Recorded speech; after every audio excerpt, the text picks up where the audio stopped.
এই জন্য আমরাও কিন্তু এরকম মাঝে মাঝে বোকা সাজে মনে হয় লোকটা ভালো, আসলে ভালো না কালো আস্তে আস্তে টের পাওয়া যায়। কথা কোন ঠিক কিনা? এই জন্য জানবো আমার যাত্রার পিছনে স্লোগান দেওয়া যাবে না। বন্ধু ভাইয়ের চরিত্র ফুলের মতো পবিত্র, নামাজ পড়ায় ভক্ত, গাঁজা খায় 5 ওয়াক্ত, গমছুরিতে ভাগা ভক্ত, শয়তানের 1 নাম্বার ভক্ত, হুজুরের জন্য খুবই শক্ত, চুষে খায় গরিবের রক্ত।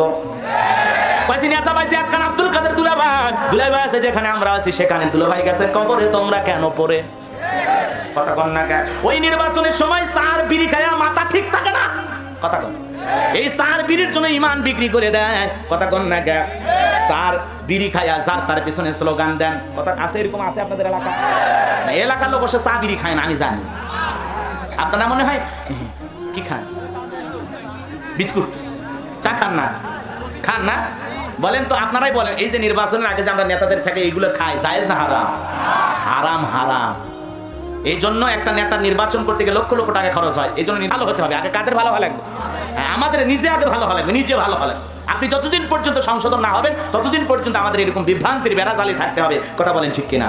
আল্লাহ হেদায়েত দান করুন, সরে বলেন আমিন। এই জন্য কোনো নেতা নির্বাচনের সময় প্রচার প্রসার করতে আসলে খবরদার 2-4-500 টাকা ঘুষ খাবেন না, চা বিড়ি খাবেন না। মনে থাকবে তো ইনশাআল্লাহ? নিঃস্বার্থভাবে যাকে যোগ্য মনে হবে, ভালো মনে হবে তাকে দেবেন আপনার সমর্থন। মনে থাকবে তো ইনশাআল্লাহ? মনে থাকবে তো ইনশাআল্লাহ? কিন্তু খবরদার কোনো নেতার কাছ থেকে 1 টাকাও খাবেন না। হ্যাঁ, জীবনে খাননি, আলহামদুলিল্লাহ। এরকম জনগণ দরকার। আমরা আমাদের নেতা নির্বাচিত করব নিজেদের মনের মতো, ইনশাআল্লাহ। তৌফিক দান করুন, সরে বলুন আমিন। তাহলে আমাদের ভালো হওয়ার দরকার আছে না নাই? আগে জনগণকে 1 নাম্বার হওয়া লাগবে। মনে থাকবে তো ইনশাআল্লাহ? এ বাজানগো, আমার যে কথা বলতে চাচ্ছিলাম, এইবারে কাবুজ নামের ফেরাউনের কপাল খুলে গেল। এই দেশের মন্ত্রী মারা গেল, নির্বাচন শুরু হয়ে গেল। আগেই তো জনগণের মন কাইরা নিয়েছে, জনসেবামূলক কাজ করে, বোঝেন নাই কথা? এইবার এক চান্সে সমস্ত মানুষ সমর্থন দিয়া ওই কাবুজ নামের ফেরাউনকে মন্ত্রী বানায় দিল। এইবার ভালো করে বোঝেন বাজানগো আমার, অল্প দিনের ব্যবধানে বার্ধক্যজনিত কারণে ওই দেশের বাদশা যিনি ছিল মারা গেল। এইবার ফিরাউন সমস্ত নেতা আর জনগণকে ডেকে বলে, আপনারাই বলেন রাজ্যের বাদশা হবে কে? বাদশা ছাড়া তো আর দেশ চলবে না। আপনারা সবাই বলেন আপনারা কাকে বাদশা হিসেবে নির্বাচিত করতে চান? সমস্ত জনগণ, পাতি নেতা, সাথী নেতা সবাই এক ডাকে স্লোগান দিয়া বলে, আপনার চাইতে ভালো মানুষ এই জমিন আর কেউ নাই, আপনি আমাদের বাদশা হয়ে যান, আর যারে তারে আপনি মন্ত্রী বানান, আমাদের কোনো আপত্তি নাই। এইবারে জনগণের সমর্থন নিয়ে মিশরের বাদশা হয়ে গেল কাবুজ নামের গোরস্থানের দারওয়ান ফেরাউন। মিশরের বাদশা হওয়ার পর বন্ধু হামানকে ডেকে বলে, টাকো হামান, আয় আয়, তুই হবি আমার মন্ত্রী আর আমি হব এই রাজ্যের বাদশা, দুইজনে মিলে সুন্দর করে দেশ পরিচালনা করব। বাজানগো আমার, এইবার ক্ষমতার চেয়ারে বসার পর অল্প কয়েকদিন ধরে চেয়ারে বসার পর রাতের বেলায় ঘুমাইতে গেলে উল্টা পাল্টা স্বপ্ন দেখে, ঘুম থেকে লাফায় লাফায় ওঠে। নেতা ক্ষমতা পাইছে ঠিকই, কিন্তু রাতের ঘুম হারাম হয়ে গেছে। কথা কন না কেন? রাতের ঘুম হারাম হয়ে গেছে। এ বাজানগো আমার, তার দরবারে জ্যোতিষী ছিল 400 জ্যোতিষী গণক। এদেরকে ডাক দিল, এদের লিডারের নাম ছিল দবিরা, বয়স হলো 320 বছর। দবিরাকে ডেকে বলে, দবিরা, কেন জানি রাতের বেলা উল্টা পাল্টা স্বপ্ন দেখে ঘুম থেকে লাফায় লাফায় উঠি, তাড়াতাড়ি করে দেখো আমার ভাগ্য গবেষণা করে আমার ভবিষ্যৎ জীবনে কি আছে। এইবার দবিরা ভাগ্য গবেষণা করে বলে, নেতা যদিও ছিলেন গোরস্থানের দারোয়ান, কথা বলে ছিলেন প্রথমে তরমুজের খেতের লেবার, সেখান থেকে গোরস্থানের দারোয়ান, এরপরে মন্ত্রী, বর্তমান রানিং বাদশা। যদি আপনি আঙ্গুল ফুলা কলার গাছ, কিন্তু আপনার ভবিষ্যৎ জীবন বড় অন্ধকার। আগামী 3 মাসের মধ্যে মুসা নামের একটা ছেলে বনি ইসরাইল সম্প্রদায়ের মধ্যে জন্মগ্রহণ করবে। ওই মুসার কারণে আপনার রাজত্ব থাকবে না, ক্ষমতা থাকবে না। নেতারে, এমনকি আপনার জীবন যাওয়ার সম্ভাবনা আছে। এই কথা শোনার পর ফিরাউনের মাথা ঠান্ডা না গরম? কথা কন্যাকা খালি গরম মানে এত কাঠখড় পড়াইয়া ছিলাম কই, আসলাম কই, না জানি ভবিষ্যতে আরো কত কিছু হই। একটা ছেলের কারণে আমার জীবন যাবে, ক্ষমতা যাবে, এটা তো মেনে নেওয়া যায় না। দবিরা যদি বলতো মুসা দেবে খানকা বানায় বসে বসে জিকিরি করবে, তাহলে নেতার মাথা গরম হতো না। পারলে নেতা সরকারি খরচে খানকা বানায়া দিত। কথা কন। আজও পৃথিবীর জমিনে তাকা দেখেন, যারা খানকায় বসে হু হু জিকির করে, যারা খানকায় বসে গরু ছাগল নেওয়ার আশায় বসে থাকে, ওদেরকে কেউ কিছু বলে না। কিন্তু যারা আল্লাহর জমিনে দিন প্রতিষ্ঠিত করার স্লোগান দেয়, যারা দিন বিজয়ের করার স্বপ্নের কথা মানুষের সামনে তুলে ধরে, আল্লাহর আইনের কথা বলে, আল্লাহর জমিনে আল্লাহর বিধানকে প্রতিষ্ঠিত করার কথা বলে, তাদের ভাগ্যেই জেলখানার ভাত জোটে। একই কালেমার দাওয়াত কেউ দিয়া রান পাই, দামি দামি টাকা পাই, হাদিয়া পাই, বাপরে বাপ, সম্মান আদর আপ্যায়নের অভাব নাই। আবার একই কালেমার দাওয়াত দেয়া কারো ভাগ্যে জেলখানা রুটি জোটে। কথা কন নাকি আপনারা? এটা ক্লিয়ার করা দরকার নাকি একটুতেই বুঝবেন? বোঝেন না? কিরমান কাতিবিন সব দিকে আছে, সব ক্লিয়ার করলে আমার ভাগ্য আবার রাগ করতেছেন। তো সবাই যদি ভিতরে যায় তো শুনবেন কার কথা? এই জন্য একটুতেই বুঝবেন, একটু আওয়াজ দেবেন, তাহলে বুঝবেন কথাটা বুঝেছেন। চুপ করে থাকেন না, একটু আওয়াজ তোলেন, কথা কান। হুজুর আপনাদের আমরা ভক্ত, আমার ভক্ত যদি কোটি কোটি হয়, তা আমার যদি বিপদ হয়, কোটি ভক্ত দরকার নাই, 10 লাখ ভক্ত যদি ময়দানে নামে, আমার যত বড় বিপদ হোক আমি তোমাদের কাছে আসতে বাধ্য। এমনি ভালোবাসে, ফেসবুকে একটা ছবি দেয় শেষ, ভালোবাসা শেষ। এই যে কত সেলফি টেলফি তুলে একটা অবস্থা খারাপ। মাহফিল শেষেও অনেকে আসবে। সেদিন এক জায়গায় মাহফিলে গেছি, ঘড়ি সিরিয়াস, পরে নতুন একটা ঘড়ি পাইছি আলহামদুলিল্লাহ। রাগ করতেছেন আপনারা? এই সেলফি তোলার ভালোবাসা দেখাইলে হবে না। যে মানুষটাকে ভালোবাসতেছেন সে মানুষের বিপদে তার পাশে দাঁড়াইতে হবে, এটা হলো ভালোবাসার আসল পরিচয়। যে কোনো বিপদে তার পাশে দাঁড়াইতে হবে। রাগ করেছেন? আমি মারা যেতে পারি, আমার একটা মাদ্রাসা থাকলো, তাহলে কি আমি মারা গেছি আমাকে তো আর পাবেন না, পাবেন কি? তাহলে আমার যে দিনী প্রতিষ্ঠান থাকবে ওই প্রতিষ্ঠানটাকে ভালোবাসতে হবে, কথা কেন? আমার যে ভালো কাজ দুনিয়াতে থাকবে এই ভালো কাজকে আরো সামনের দিকে এগিয়ে নিয়ে যেতে হবে, এটা ভালোবাসা। একজন মানুষ চলে গেল আর তার সব থেমে গেল, এটার নাম ভালোবাসা না। আল্লাহ আমাদের হেদায়েত দান করুক, জোরে কোন আমিন। কথা মানে ভুলে গেছেন, খারাপ লাগতেছে? লিল্লাহি তাকবীর।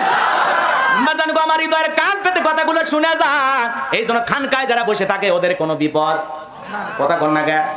আজকে দেখবেন ওরাই তো আশিক রাসূল হয়ে ঈদে মিলাদুন নবী পালন করে। সব ঈদের বড় ঈদ ঈদে মিলাদুন নবী আছে না নাই? এ বাজানগো আমার, আমি বেশি দ্বন্দ্ব জড়াইতে চাই না, বিতর্ক সৃষ্টি করতে চাই না। বলেন তো মুসলমানের জন্য ঈদ কয়টি? আরো ধরে বলেন কয়টি? একটা হলো ঈদ উল ফিতর, আর একটা হলো ঈদ উল আজহা। একটা হলো পবিত্র রমাদানের সিয়াম সাধনার পরে পায়, আর একটা হলো কুরবানির মাধ্যমে পায়। কথা বলেন ঠিক কিনা?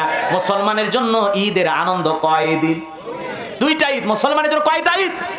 এরপরে মিলাদুন নবীর কথা আমরা বুঝি, কিন্তু ঈদে মিলাদুন নবী বলে আজকে স্লোগান দিয়া জাতির মানুষকে নিয়ে মুসলমান আছে, এক ধরনের মুসলমান আছে, ওরা বড় আনন্দ ফুর্তি করতেছে, ওরা যা খুশি করতেছে, মিছিল করতেছে, কেক কাটতেছে। আহারে মুসলমান, রসুলের ভালোবাসায় কেক কাটে, রসুলের ভালোবাসায় মিছিল করে। সেই রসুল কিনে যখন কটূক্তি করা হয়, সে রাসূলের যখন কাটন প্রদর্শন করা হয়, এই ঈদে মিলাদুন নবী পালন করা শেখ রাসূলদেরকে ময়দানে কোনোদিন খুঁজে পাওয়া যায় না। ভালোবাসলে রাসূলের জীবন আদর্শকে বাস্তবায়ন করার জন্য ভালোবাসতে হবে, কথা বলেন ঠিক কিনা? রাগ করেছেন মনে হয়? মুসলমান আল্লাহর গোলাম, হৃদয়ের কান পেতে কথাগুলো শুনে যাবেন। যে কথা বলতে চাচ্ছিলাম গভীর মনোযোগ দিয়ে কথাগুলো শুনে যান, তাহলে খানকায় যারা বসে হু হু জিকির করে তাদের কিনে মানুষের কোনো সমস্যা? বাপরে বাপ, কত বাবা বের হয়েছে, মাথার চুলে জ্বর, পিন্তা টাকা চট, হাতে গাঞ্জার পট। মানুষ কয় সবকিছু ছাড়িয়া তোরা বাবার চরণ ধর, আয়না বসাইয়া দে তোর কলবের ভিতর। আছে না নাই? আছে না নাই? কবা ভান্ডারি লাইন ছাড়া চলে না তো রেলগাড়ি। কয় বাবা শাহজালাল তোর কাছে নাকি কুত্তা বিড়াল সব হালাল, জোরে কর নাউজুবিল্লাহ। হযরতে শাহজালাল কেমন ছিল? আহারে, খানকায় পীর, রাজপথে বীর, নারাই তাকবীর হুঙ্কার দিয়েছে, গৌর গোবিন্দ ময়দান ফাঁকা করে দিয়েছে। কথা কোন ঠিক কিনা? এমন পীর বাংলাদেশের ঘরে ঘরে দরকার, কথা কোন? কিন্তু এখন সব পীর না ডিজিটাল ক্ষীর। আইরে বাপরে বাপ, এমন পীরের ভুঁড়ি দেখে বোঝা যায় না এটা মানুষ না মহিলা গর্ভবতী। কথা কন না গে, এরকম পীর আছে না নাই? যাই হোক বাজান, হক্কানি আল্লাহওয়ালারা ছিল, আছে। আমরাও হক্কানি আল্লাহওয়ালাদের সহবতে থাকবো। আমার আল্লাহ বলেন কোন মাস সাদিকিন, তোমরা সত্যবাদীদের সঙ্গে হও, সত্যবাদীদেরকে তালাশ করো। যেই পীরের পা থেকে মাথা পর্যন্ত নবীর সুন্নাত দিয়ে ঢাকা, যার চেহারার দিকে তাকাইলে আল্লাহর কথা স্মরণ হয়, এমন হক্কানি আল্লাহওয়ালাদের সাথে থাকলে জীবন পরিবর্তন হবে। যে পীর নিজে ইমামতি কইরা লক্ষ মুরিদদেরকে নামাজ আদায় করে। কথা কোন? কিন্তু এমন বাবার কাছে যাওয়া যাবে না সেই বাবা বলে পানির ভিতরে জ্বললে বাতি ঝড় বাতাসেও নেবে না। ল্যাংটা বাবার মুরিদ হইলে নামাজ রোজা লাগে না। কই এত সিজদা দিয়া কি করবি? সিজদার মতো একটা সিজদা দিবি, জান্নাত পার হয়ে জাহান্নামের তলে পড়বি। কথা কন না গে? এমন ভণ্ডদের কাছে যাওয়া যাবে?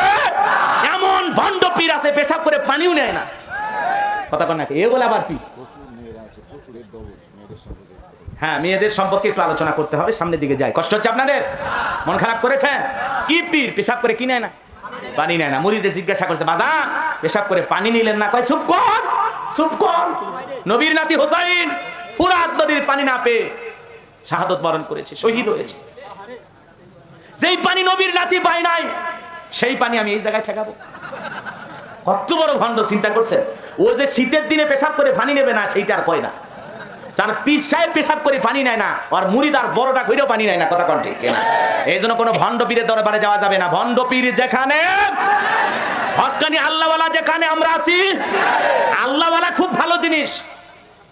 পীর ধরবো ওস্তাদ শিক্ষক হিসাবে, যে তার কাছ থেকে কিছু জানার আশায়, শিকার আশায়। কথা কোন না কেন? কিন্তু আমরা পীর ধরতেছি মোরগ দেওয়ার আশায়, মুরগি দেওয়ার আশায়, সন্তান পাওয়ার আশায়। কথা কন না কে? ছেলে মেয়ে দেয় কে?